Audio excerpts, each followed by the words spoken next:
보통 베트남 관광을 하면은 하노이로 오게 됩니다. 하노이가 비행요금이 그래도 가장 저렴하고 하니까 하노이에 도착한 후에 관광을 보통 뭐 2일에서 3일, 그리고 조금 시간적으로 여유 있고 여행을 즐기시는 분들 같은 경우는 3일 이상 있어도 괜찮고요. 그 다음에 하노이에서 북부 남부 지역으로 가는 코스와 그 다음에 북부 지역으로 가는 코스가 있는데 보통 뭐 다 좋죠. 근데 이번 제 같은 경우는 북부 지역, 그래서 하노이에서 북부 지역으로 가려고 하면은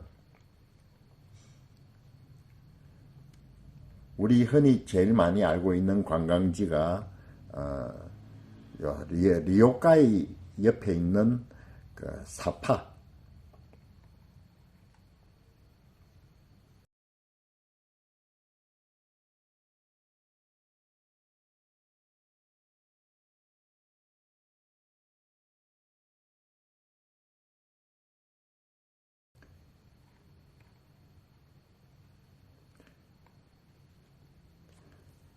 요 사파 지역에 그 가장 많이 여행을 하게 됩니다. 그 하노이에서 그 사파로 가는 것은 두 가지 방법이 있는데, 하나는 열차를 타고 가는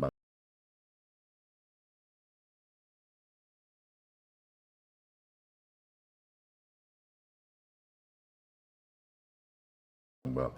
열차는 그 라오카이역까지 갑니다. 라오카이역까지 저녁 하노이역에서 밤 10시에 출발해서 아침 7시경에 도착을 합니다. 1층 침대가 조금 편안하고요. 2층 침대보다는 1층 침대가 편안합니다. 1층 침대는 42만 동으로 가격이 제가 지불을 하였고, 그 다음에 라오카이에서 사파까지는 하노이역에서 그걸 할 때에 영문이 개찰할 때에 여기서 이렇게 가는 버스가 있다 하면서 5만 5천 동짜리 셔틀버스를 권합니다. 그리고 실질적으로 라오카이 역에서 역 안에도 보면은 여행사 매표소가 있는데 5만 5천 동 해요. 근데 라오카이 역, 내가 그 버스들이 타는 곳하고 붙은 곳에 그 라오카이 역, 바로 라오카이 역에 그 사파까지 30분 간격으로 운행하는 대중버스가 있습니다. 두 군데만 왔다 갔다 하는데, 오히려 대중교통은 사만동 가격도 싸지만은 그 사파 지역의 제일 먼저 도착하는 사파 지역의 그 재래시장 쪽, 그리고 안에 선프라자하고 사파 공원이 있는 호수를 지나서 있는 쪽, 보통 두 군데에서 숙박지를 많이 정하는데, 셔틀버스는 재래시장까지만 거기서 다 내려줘 버려요. 그러면은 거기서 다시 찾아가기가 굉장히 힘이 들기 때문에, 제 같은 경우는 숙소를 어디를 정했든 간에 재래시장, 대중교통을 이용하기를 권합니다. 대중교통을 이용하면은 재래시장에 한번 섰다가 그 다음에 다시 종점이 서놀드 앞에 사파공원 쪽입니다. 숙박지가 보통 그 두 군데에, 물론 전체적으로 다 모여 있지만은 자기가 편한 자리에 구글맵 약도를 보고, 구글맵 약도를 보면은 가는 동안 계속 표시가 쭉 되니까 그 근처에 왔을 때 기사번 보고 스탑 세워주세요 해가지고 여기는 뭐 세워달라면 바로 세워줍니다. 그래서 사파로 가서 관광하는 걸 권하고요. 그 사파 관광이 끝난 후에 이제 라오스로 넘어가시는 분들한테는 사파에서 라오스의 루앙프라방으로, 보통 루앙프라방이 여기인데 루앙프라방으로 거의 많이 가더라고요. 그 루앙프라방으로 가서 뭐 움직이고 하는데 뭐 코스고 하니까. 근데 제가 생각할 때는 사파에서 루앙프라방까지 바로 가는 것도 의미가 있겠지만 시간적으로 여유가 있다면은 DMBMF에서 그 1박 또는 2박을 하는 것을 권합니다. 실질적으로 사파에서 DMBMF까지 거리는 300km가 안 됩니다. 266km인데 굉장히 험준한 산골이 거의 대부분이에요. 쉽게 말하면 우리나라 설악산과 지리산, 한라산이 쭉 있는데 그 산 정상 가까이를 그냥 쭉 타고 온다고 보면 돼요. 밤이라서 제가 경치는 못 봤지만은 이 사파에서 아침 9시인가에 출발하는 버스가, 그는 침대버스가 아니고 일반 좌석버스입니다. DMBMF까지 7시간이 걸리는 버스가 있어요. 그게 오히려 낮에 만약에 오신다면은, 경치 관광도 하면서 오는 그것도 아주 괜찮을 것 같고요. 그러면은 DMBMF에서 약 한 곳에 도착해서 1박 또는 2박을 하면서 DMBMF도 관광할 곳이 있으면 많으니까요. 그것도 보고 DMBMF에서 라오스로 넘어오는 방법. 그리고 야간 버스는 오후 6시도 있고 7시 반도 있는데 보통은 2시, 3시에 여기 도착한다라고 말은 하지만은 실질적으로는 4시 반에서 5시 사이에 도착을 합니다. 이 슬리핑 버스도 오면서 사람들이 있는 곳에, 여기는 여행사들이 굉장히 많거든요. 매표하는 곳이. 그 매표하는 곳하고 버스 기사와 안내하는 보통은 2명이 탑승을 해가지고 오는데, 그분들이 서로 간에 요 버스가 또 택배 물품까지 같이 운반하는 역할을 합니다. 그러니까 거기서 택배 사무실이나 매표소 사무실에서 어디에 사람이 있다 하면은 그 큰 버스가 막 어디까지 가갖고 사람 태우고 유턴해가 돌아오고 막 그래요. 내가 보니까 아주 누가 한 사람이라도 있다면 가서 태우러 갑니다. 물론 저희들도 사파에서 가장 저렴하다라고 소개했던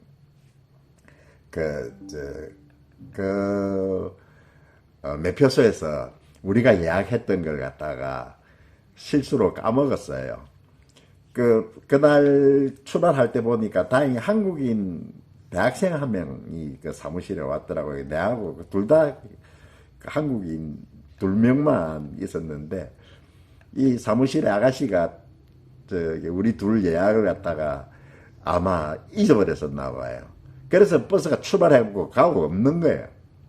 그래서 그 사무실이 옆에 호텔하고 붙어 있는데, 호텔 내가 가가지고 여기 사람이 아무도 없다, 우리가 오늘 예약하고 가야 되는데 라는 눈짓 몸짓 애절한 눈빛을 보냈더만은, 거기서 막 어떻게 연락을 했는지 아가씨의 엄마인가 사장인가 모르겠지만 다른 아주머니 한 분이 나오셔가지고 다른 고급 차량 한 대를 우리한테 붙여주더라고요. 그래, 1시간, 한 40분 정도 늦게 우리가 따라잡으러 갔어요. 따라잡으러 가니까, 물론 그 버스를 중간에서 잡았습니다. 한 40분 후에. 아주 책임감은 강해요. 그런 재밌는 일도 있었는데, 그 버스가 도착하는 게 새벽 5시, 4시 반, 5시에 도착을 합니다. 거의 대부분이. 우리 같은 케이스도 있고, 그 다음에 사람이 누군가 있다면 무조건 가서 태우고, 물건이 있다면 물건도 다 실어요. 그래서 그리고 또 국경, DMBMF에서 라오스로 넘어가는 국경을 문 여는 시간이 있기 때문에 또 일찍 가도 소용이 없어요.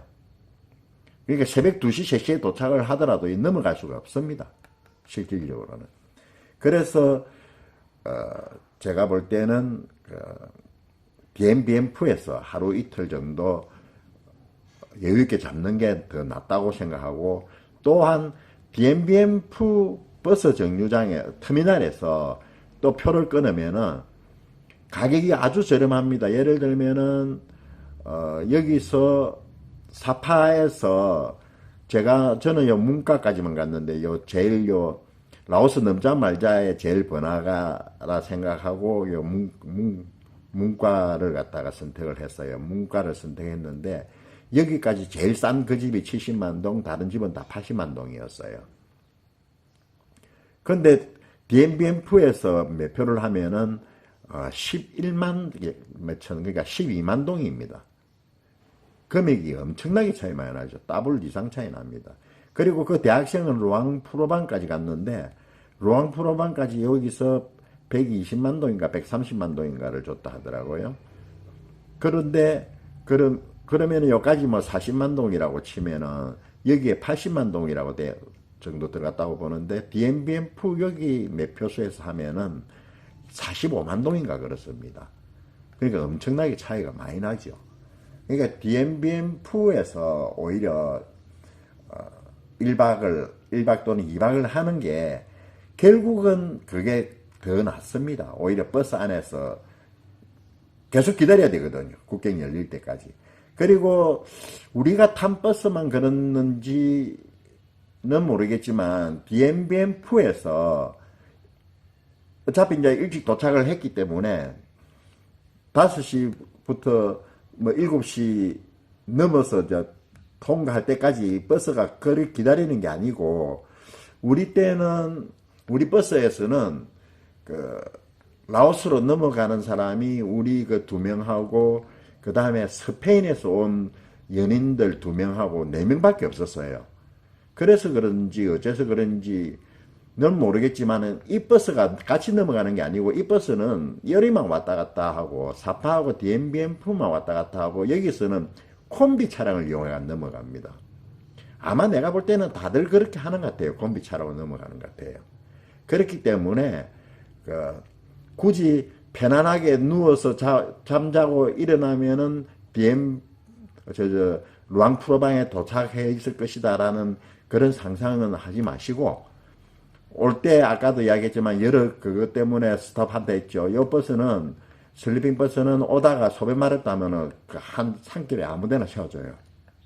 그래서 그럼 한 명 소변 보러 가면 우 같이 내리니까 대충 봐갖고 막 여자들은 저쪽 남자들은 이쪽 여자들도 막 보통은 그 자리에서 엉덩이 까고 소변 어두컴컴하니까 안 보이니까 소변 보고 다 합니다. 그러니까 DMBMF까지만 여행하는 걸 권합니다. 여기서 일단은 재충전을 하고 그리고 여기에서 DMBMF에서 자기가 원하는 곳으로 가는 게 그리고 요 DMBMF에서 넘어가는 길이 너무너무 예쁘고 좋습니다.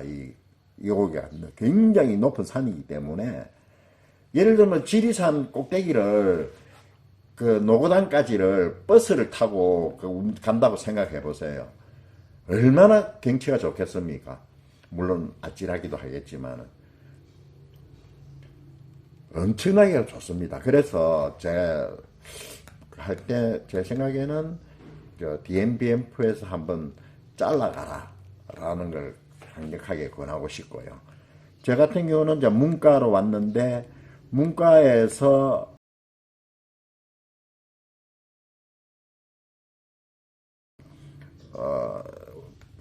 DMBMF에서 아침에 넘어올 때 비가 부슬부슬 내리고 있었기 때문에 경치가 좋은 건 알겠는데 자세히 보지를 못했어요. 그래서 문과에서 오토바이를 대여를 했습니다. 저는 오토바이를 한 30몇 년 전에 타보고 안 타봤기 때문에 제일 고물 오토바이를 빌렸어요. 20만 끽, 라오스니까 20만 끽을 주고 그 다음에 10만 끽을 기름을 만땅을 채웠어요. 그러니까 2만 한 7, 8천원이죠. 저 빌리는 것부터 그까지 2만 7, 8천원을 주고 다시 국경으로 다시 갔어요. 국경까지 가는데 오토바이로 약 2시간에 걸쳐서 쉬는 시간 빼고 2시간에 걸쳐서 국경까지 갔습니다. 그리고 오는 데까지 또 2시간, 운행 시간만 4시간이었고요. 경치가 기가 막히게 좋습니다. 너무너무 좋았고요. 그래서 근데 여기는 그 대여해 주는 곳에서 그 번호판도 없고 이랬는데 서류를 하나 주면서 요 빌려주는 데가 문과 요 빌려주는 데 한 군데밖에 없는데 요 집에서 그 사장이 그 중국인 사장이에요. 그 서류를 주면서 공안 즉 경찰이 뭐라 하면은 보여주라라는 그런 의미인 것 같아요. 그래서 서류를 하나 받았어요. 가다 보니까 그 국경 한참 못 미쳐서 요 군인들이 제법 많은 군인들이 근무를 하는데 뭐라 하길래 막 두말 없이 그냥 그 서류를 보여 또 번호판도 없다 막 하면서 아마 손가락으로 하면서 그런 이야기인 것 같아요. 그래서 저는 그냥 그 서류만 보여줬어요. 서류를 보여줬더만 아주 한방 웃음을 지으면서 들어가라라고 이야기하더라고요.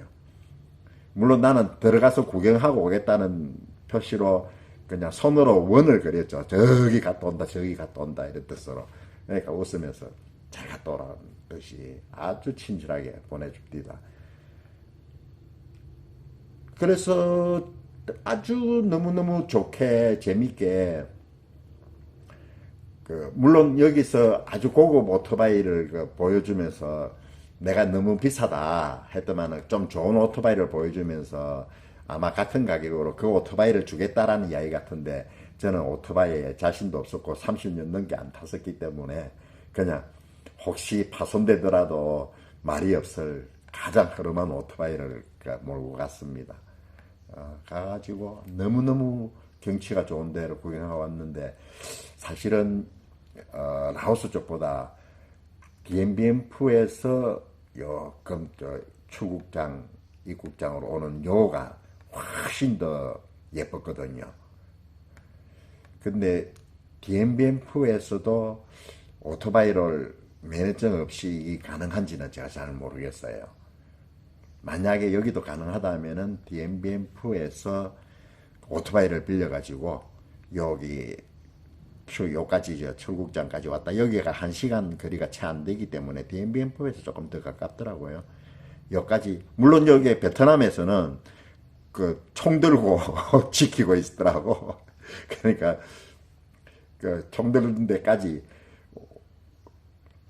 오든지 아니면은 또 총든 거서 또 여기도 마찬가지로 빌려주는 곳에서 또 서류를 해줘갖고 막 해줄지는 모르겠지만은 BMBMF에 만약에 있게 된다면은 여기까지 한번 오토바이로 한번 관광하는 걸 적극 추천합니다.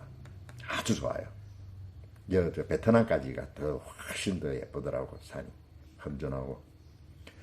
제 같은 경우는 이제 문과에 사흘간을 갔다가 오자마자 딱 버스 내리는 곳에 처음 내렸을 때는 참 이게 너무 작은 곳을 하지 않았나. 그래서 조금 더 멀리 갈까 생각도 했는데 뭐 문과 막 하길래 내보고 가리키면서 문과. 왜냐하면 탈 때 이미 DMBF에서 탈 때에 나는 문과 옆에 한국 대학생 한 명은 루앙프로방, 그 다음에 스페인에는 어디라더라 키아우 요요요 몽키아우인가 몽키아우 요리로 간다 하는 것 같더라고. 그렇게 자기들이 다 인식을 하고 있었기 때문에 내를 챙기갖고 내려준 바람에 그래 아이고 일단은 어차피 오지 여행인데 싶어서 무조건 내렸습니다. 내렸는데 딱 내리는 곳에서 유심을 사고 또 물어보니까 바로 옆에 환전을 하고 싶다 하니까 바로 옆에가 은행이더라고요. 은행에서 환전을 했습니다. 220만 끼 정도로 해가지고 220만 얼마죠 해가 환전을 했고 그 다음에 또 게스트 하우스를 찾는다 했더니 한참 이야기하다 자기의 간판을 가리키더라고. 그러니까 그가 게스트 하우스도 겸임하더라고요. 그래서 아주 그냥 한 자리에서 이걸 갖다가 원스톱 행정이라 그러나요? 한 자리에서 유심, 환전, 게스트하우스까지. 방은 깨끗하고 크고 괜찮은데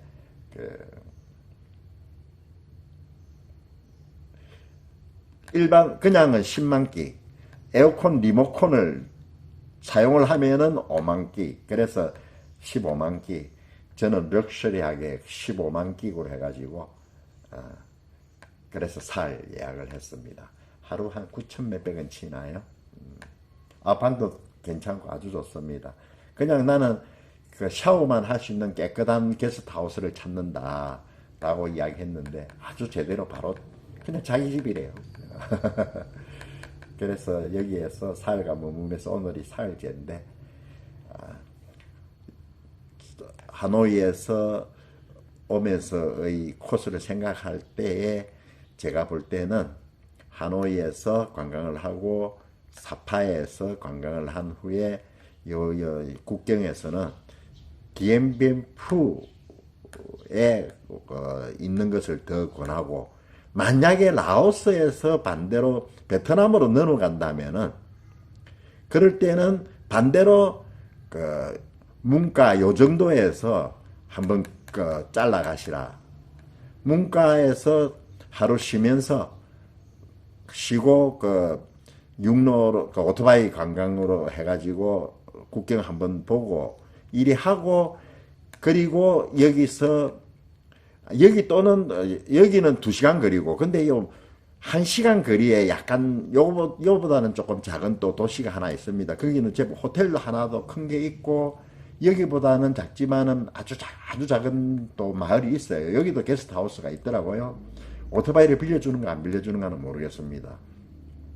그러니까 여기까지 와갖고 하루 자고 어차피 아침에 그 국경이 열리고 나서 넘어가는 게 더 나을 수도 있습니다. 그러니까 라오스에서 갈 때는 오히려 요 지역에서 하루 잘라가고, 그 다음에 그거 할 때는 요 지역이든 디엠비엠프에든 여기서 잘라가는 게 훨씬 좋다. 요게 요번 관광을 하면서 느낀 상황입니다. 이제 내일 아침에 저는 다시 짐을 꾸려야 되는데 오늘 저녁에 마지막으로 결정하겠지만은 어디 요쪽으로 북부 지역으로 가려고 하는데, 일단 무앙사이까지 내일 아침에 나가서 무앙사이에서 어떻게 결정을 할까. 요쪽은 반대쪽으로 바로 올라가려니까 그 위성 사진으로 보니까 너무 집들이 없어요. 그래서 일단 이쪽으로 와갖고 한번 봐볼까 생각 중입니다. 그리고 햇살이 굉장히 따갑기 때문에 여기서 다닐 때는 지금 오늘이 7월 7일인데 어제 7월 6일 기준으로 볼 때에 오토바이 탔는데 무릎이 지금 다 타가지고 따가워 죽겠어요. 반바지를 입었거든요. 다행히 위에 상의는 반팔티에 뭐라 그러지, 소대락, 우리 흔히 소대락 하는 뭐라 하나, 하여튼 간에 손목에 덮는 그거로 해가 있는 바람에 괜찮은데, 발은 완전히 무릎 밑으로 다 타가 따갔거든요. 그러니까 다닐 때는 긴 바지 입고 다니세요. 그리고 위에도 소매 하나 시원한 거 챙겨가지고 그렇게 다니는 게 좋을 것 같습니다. 이상 오늘 간단하게 요 지역에 대해서 설명을 드렸습니다. 제가 편집할 줄을 모르고, 그리고 지금 편집기도 여기에는 없어가지고 한국에 돌아가서 부산에 가서 다시 예쁘장하게 예쁘장하다기보다는 관광하는 분들이 좀 쉽게 편하게끔 할 수 있게끔 정보를 모아가지고 하도록 하겠습니다.